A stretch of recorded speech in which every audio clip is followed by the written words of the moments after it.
Hello दोस्तों, एक बार की बात है। मेरे पापा के भाई छोटे यानी मेरे चाचू मुझे बचपन से ही बहुत पसंद थे और मैं मम्मी और पापा से भी ज्यादा उनके साथ रहती थी। धीरे धीरे मैं बड़ी और जवान होती गई और मेरे चाचू की दोस्ती भी गहरी होती चली गई।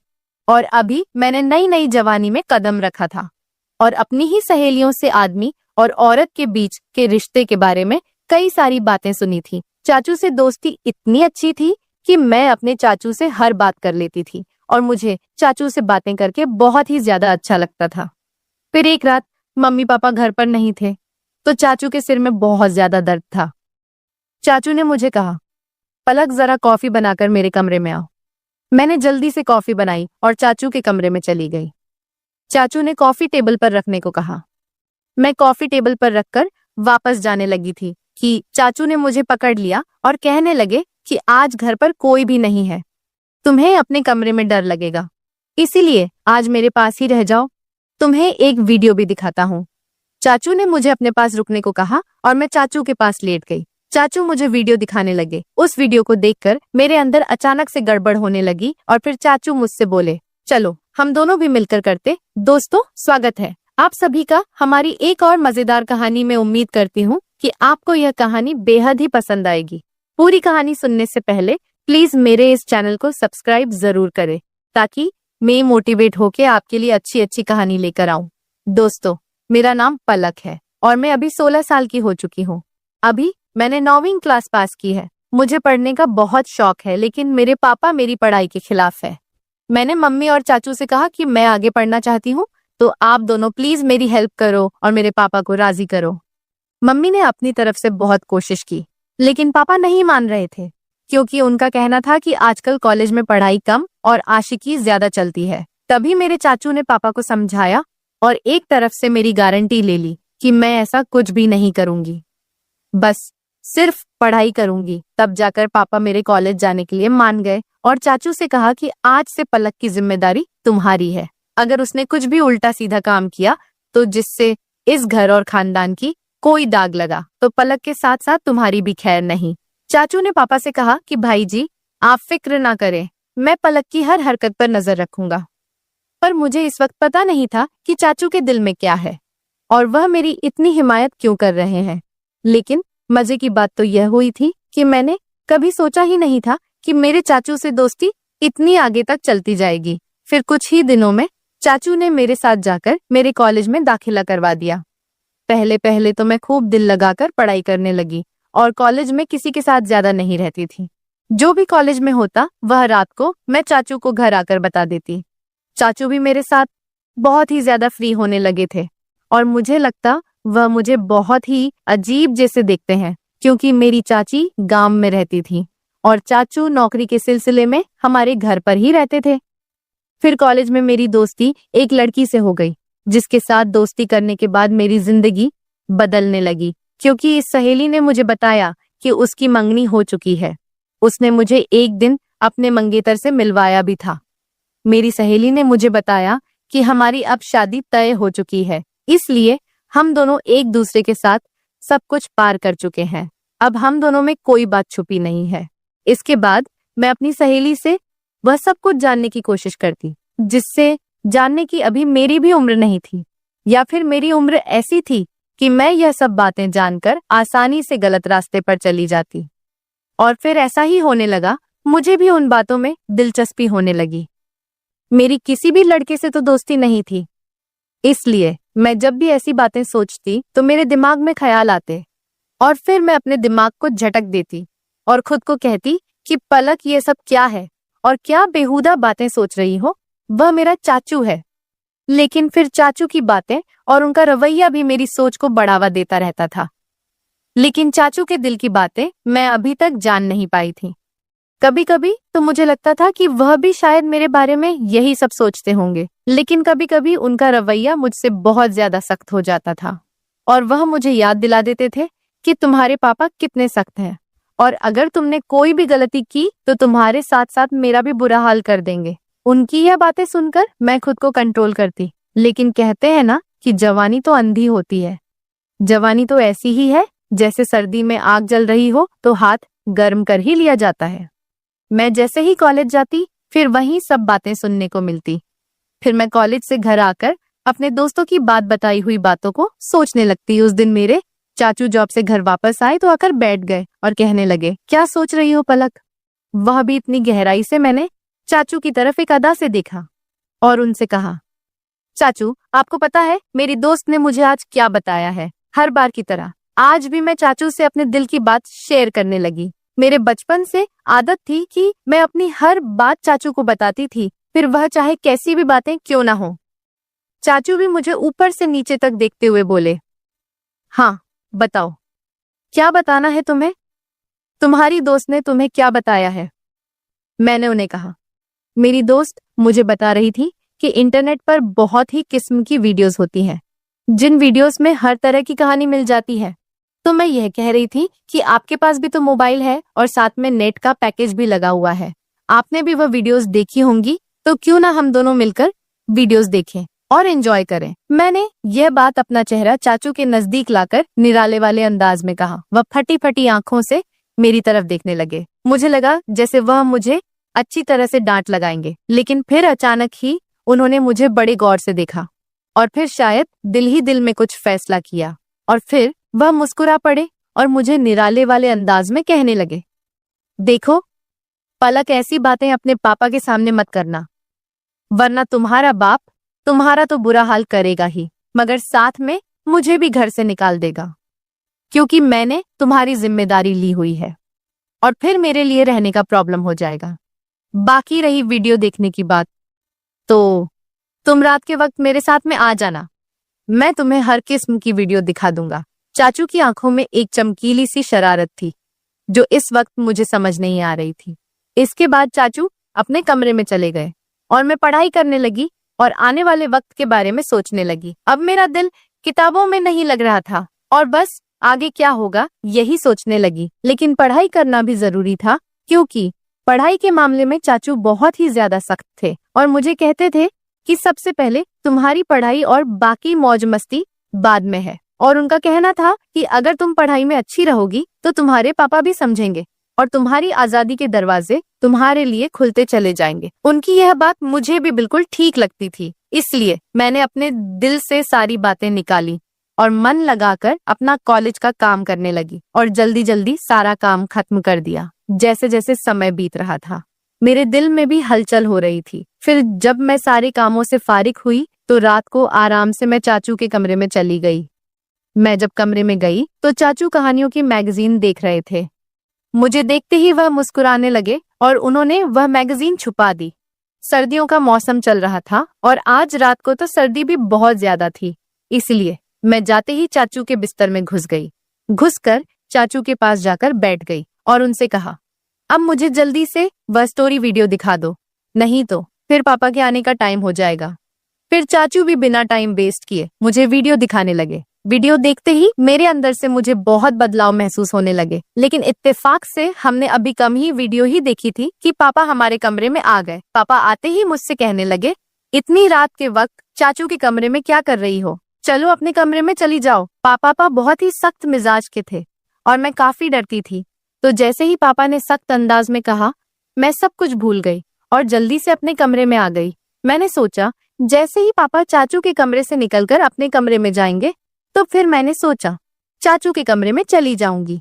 लेकिन इस रात पापा को चाचू से शायद कोई जरूरी काम था, इसलिए पापा काफी टाइम तक उनके कमरे में ही बैठे रहे और मैं इंतजार करते करते पता ही नहीं चला कि कब नींद आ गई और पता नहीं पापा चाचू के कमरे से कब गए। दूसरे दिन कॉलेज से लौटने के बाद मैं रात का इंतजार करने लगी, क्योंकि मैंने कुछ वीडियो जो देख ली थी, जैसे तैसे करके मैं खुद पर काबू करने लगी और जब टाइम हुआ तो चाचू के कमरे में वीडियो देखने के लिए चली गई।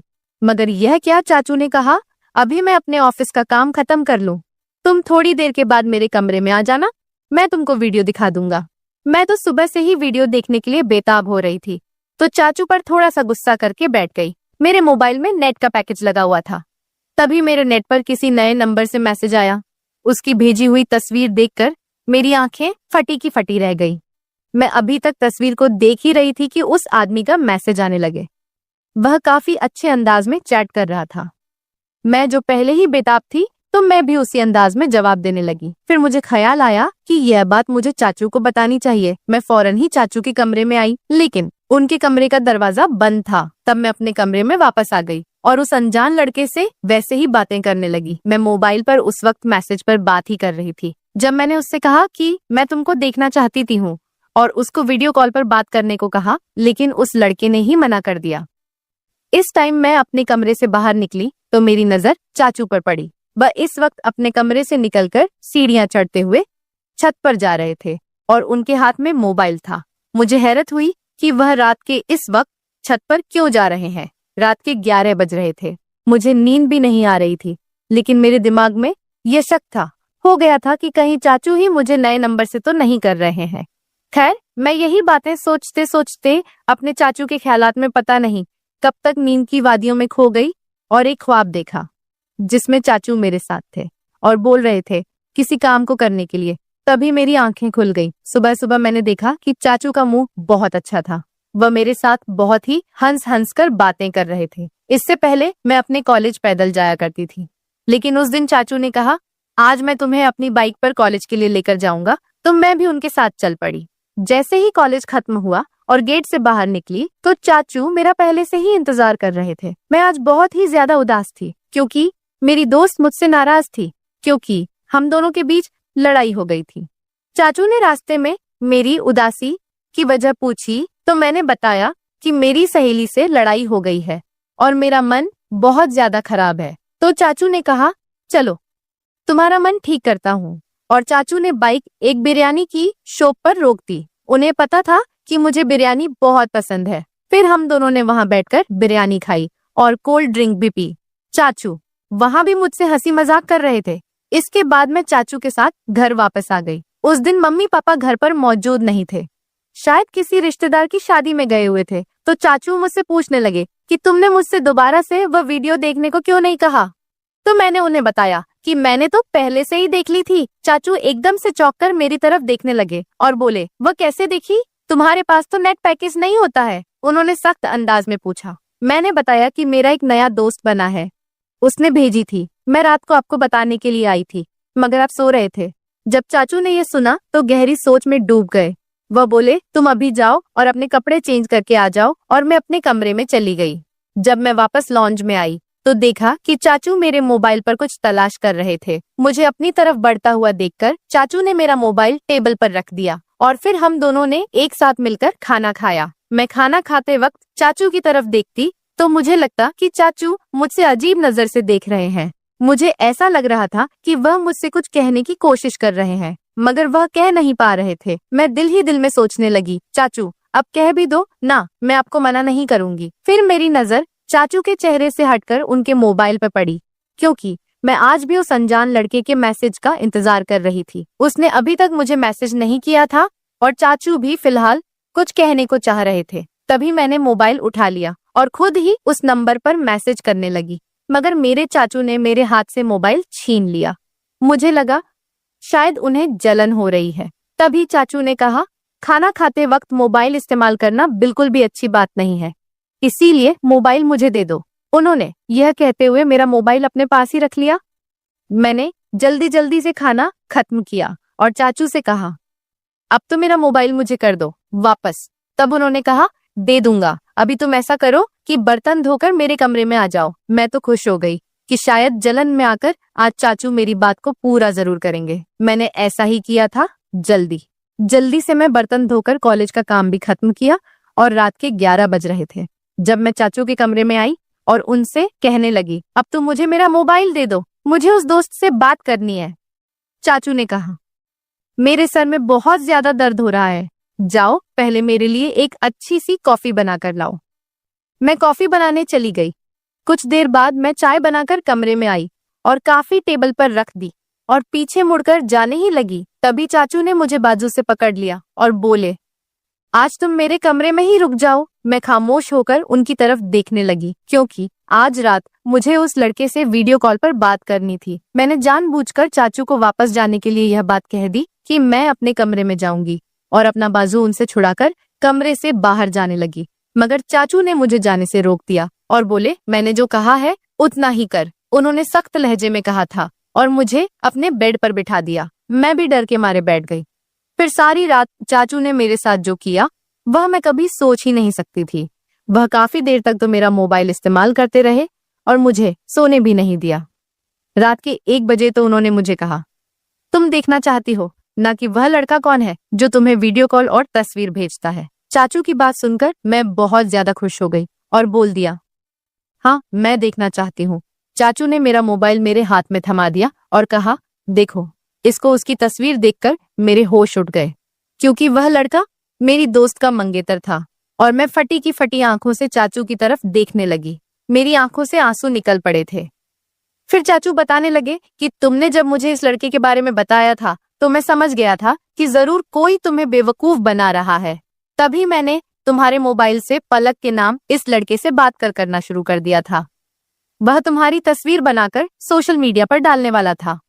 अगर मैं उसे ना डराता और ना धमका देता तो तुम बर्बाद हो जाती और खानदान की इज्जत खराब हो जाती और तुम्हारे पापा तुम्हारा और मेरा जो हश्र करते वह अलग पलक। बेटी, तुम्हारी ये उम्र कुछ अच्छा सीखने की है। ऐसी बुराई वाली बातों से, उन कामों से खुद को बचा कर रखो। तुम जब मुझसे ऐसी बात करती थी तब मैं उन बातों का तुम्हारे बचपन और मजाक समझकर टाल देता था, मगर फिर मुझे एहसास हुआ कि मुझे टालने के बजाय तुम्हें किसी तरह से समझाना चाहिए।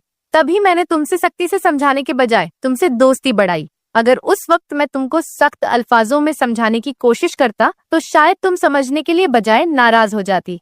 फिर तुम मुझसे बातें शेयर ना करती और मुझसे दूर होकर दूसरे लोगों के जाल में फंस जाती। चाचू की बात सुनकर मैं फूट फूट कर रोने लगी। उन्होंने मुझे दिलासा देकर खामोश करवाया और समझाया कि मैं कॉलेज में ऐसी लड़कियों से दोस्ती करूं जो पढ़ाई में तेज हो, न कि बातें बुरे कामों में। मैंने चाचू से कह दिया कि मैं अब सिर्फ अपनी पढ़ाई पर ध्यान दूंगी। ऐसी लड़कियों और लड़कों के बुरे कामों में अब बिल्कुल भी नहीं आऊंगी। दोस्तों, आज के दौर में माँ बाप अपने बच्चों को अपने साथ हर बात शेयर करने की इजाजत नहीं देते। यह उनके साथ बहुत बड़ी नाइंसाफी है। बच्चों को अच्छे और बुरे कामों के तमीज़ें सिखाने चाहिए और स्कूल या कॉलेज में किसी भी तरह की कोई भी हरकत हो जाए तो अपने माँ बाप के साथ शेयर कीजिए, ताकि मुसीबत में आने वाली मुश्किलों से बचा जा सके।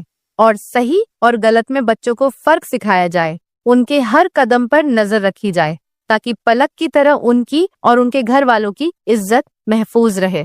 तो दोस्तों, आपकी क्या राय है इस कहानी पर हमें कमेंट में जरूर बताएं। वीडियो अच्छी लगी हो तो लाइक करें, शेयर और चैनल को सब्सक्राइब जरूर करें। मिलते हैं कल आपसे एक नई कहानी में। समय और हालात के खिलाफ खड़ा रहा। शुरुआत उस रात से होती है जब शहर में हल्की बारिश हो रही थी और सन्नाटा गहराता जा रहा था। हर कदम पर अंधेरा और डर का साया था। तभी एक लड़की की चीख सुनाई दी जो किसी वीरान गली से आ रही थी। उस चीख ने विशाल की जिंदगी को हमेशा के लिए बदल दिया। विशाल ने बिना सोचे समझे अपनी छतरी उठाई और आवाज की दिशा में दौड़ पड़ा। गली के अंधेरे को चीरते हुए जब वह वहां पहुंचा तो उसने देखा कि एक लड़की किसी दीवार के पास सहमी हुई खड़ी थी। उसके चेहरे पर डर और आंखों में आंसू थे।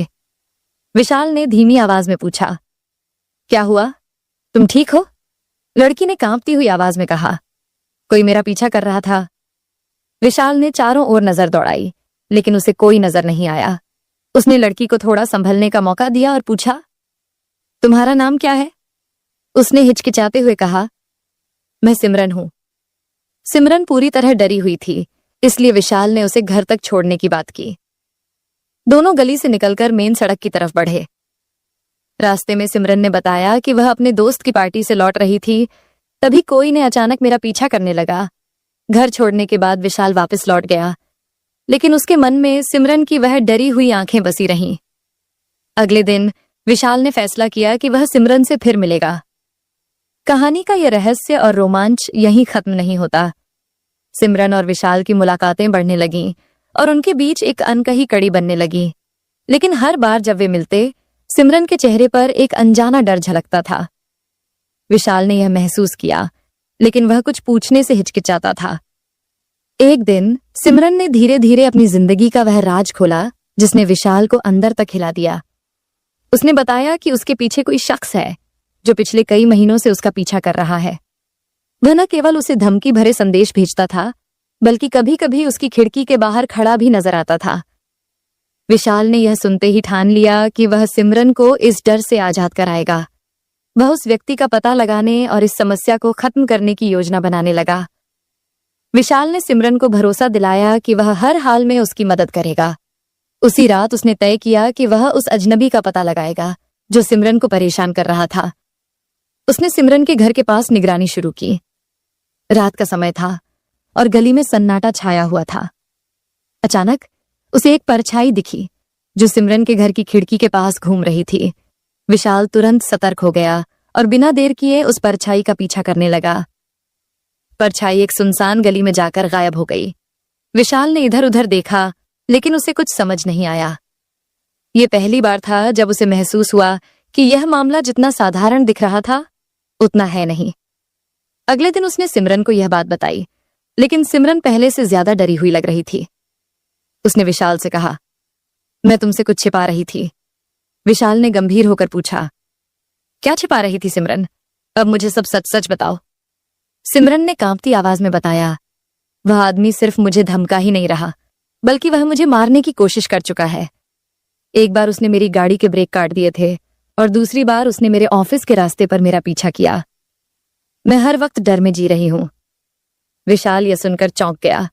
उसने दृढ़ स्वर में कहा, अब बस, मैं तुम्हें इस डर से मुक्त कराऊंगा। हमें पुलिस के पास जाना चाहिए। लेकिन सिमरन ने मना कर दिया। उसने कहा, पुलिस को बताया तो वह और ज्यादा उग्र हो जाएगा। उसने मुझे धमकी दी है कि अगर मैंने किसी से कुछ कहा तो वह मुझे मार देगा। विशाल ने खुद मामले की तह तक जाने का फैसला किया। उसने सिमरन से उसके पुराने मेल और मैसेज दिखाने को कहा। वहां से उसे पता चला कि वह आदमी, जिसका नाम विवेक था, सिमरन का पुराना दोस्त था।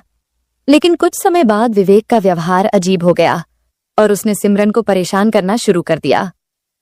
विशाल ने विवेक के बारे में जानकारी जुटानी शुरू की।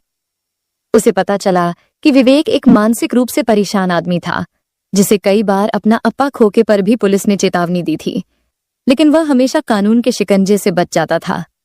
एक दिन जब सिमरन ऑफिस से लौट रही थी, विवेक ने उसका रास्ता रोक लिया।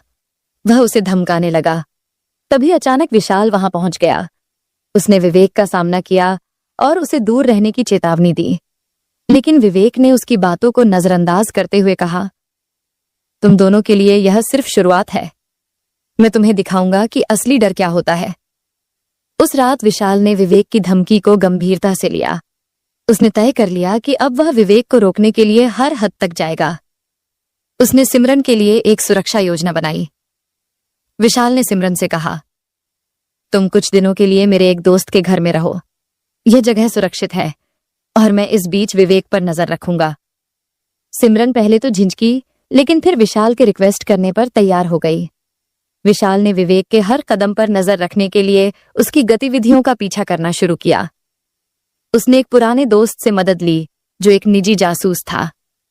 दोनों ने मिलकर विवेक की दिनचर्या, संपर्क और ठिकानों का पता लगाया। कुछ ही दिनों में उन्हें यह जानकारी मिली कि विवेक सिर्फ सिमरन को ही नहीं, बल्कि कुछ और लड़कियों को भी परेशान कर चुका था। विशाल ने जब सिमरन को यह सब बताया तो वह और भी डर गई। उसने कहा, क्या यह सब कभी ठीक होगा? मैं कब तक इस डर में जीती रहूंगी? विशाल ने उसका हाथ थामते हुए कहा, तुम पर विश्वास रखो, मैं तुम्हें बचाने के लिए सब कुछ करूंगा। इसी बीच कुछ अजीब घटनाएं होने लगीं। विशाल की बाइक की ब्रेक रात में किसी ने काट दी। सिमरन को एक अनजान नंबर से कॉल आने लगी, जिनमें सिर्फ एक अजीबोगरीब हंसी सुनाई देती थी। विशाल के जासूस दोस्त के घर में चोरी हो गई और उसकी फाइलें गायब हो गईं। यह सब देखकर विशाल को लगा कि विवेक अब और खतरनाक होता जा रहा है। एक रात विशाल को सूचना मिली कि विवेक एक सुनसान गोदाम में कुछ योजना बना रहा है। उसने तुरंत पुलिस को खबर देने का सोचा, लेकिन फिर उसने अकेले ही वहां जाने का फैसला किया। वह नहीं चाहता था कि कोई देरी हो। उसने सिमरन को अपने दोस्त के घर छोड़ दिया और गोदाम की ओर जाने लगा। गोदाम के अंदर अंधेरा था। विशाल ने धीरे से अंदर कदम रखा। वहां उसे विवेक की आवाज सुनाई दी। वह किसी से फोन पर बात कर रहा था। विवेक कह रहा था, इस बार मैं कोई गलती नहीं करूंगा। सिमरन को हमेशा के लिए खत्म कर दूंगा ताकि वह किसी और की न हो सके। विशाल का गुस्सा 7वें आसमान पर था। उसने विवेक का सामना किया और कहा, अब तुम्हारा खेल खत्म हुआ।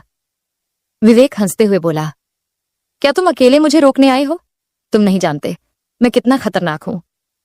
दोनों के बीच एक जबरदस्त लड़ाई हुई। विवेक ने पहले से गोदाम में कुछ इंस्ट्रूमेंट रखे थे, लेकिन विशाल ने अपनी सूझबूझ से उसे मात दी। आखिरकार पुलिस भी मौके पर पहुंच गई। विवेक को गिरफ्तार कर लिया गया। सिमरन और विशाल ने राहत की सांस ली। अब विशाल का डर भी खत्म हो चुका था, लेकिन इस घटना ने उनकी जिंदगी को बदल दिया था। अब वे जानते थे कि प्यार सिर्फ खुशियों का नाम नहीं है, बल्कि यह एक दूसरे के लिए संघर्ष करने और हर मुश्किल से लड़ने का साहस भी देता है। कुछ महीनों बाद विशाल ने सिमरन को एक खूबसूरत जगह पर ले जाकर प्रपोज किया। सिमरन की आंखों में आंसू थे, लेकिन वह खुशी के आंसू थे, और सिमरन ने विशाल का प्यार खुशी खुशी स्वीकार कर लिया। तो दोस्तों, प्यार में सिर्फ रोमांस नहीं होता, बल्कि साथ में खड़ा रहने का वादा, हर मुश्किल का सामना करने का हौसला और एक दूसरे के लिए जीने मरने का जज्बा होना चाहिए। कैसी लगी आपको ये कहानी? कमेंट बॉक्स में जरूर बताएं और इस चैनल को सब्सक्राइब करना ना भूलें। ऐसी मजेदार कहानी के लिए मिलते हैं जल्दी एक ऐसी नई कहानी।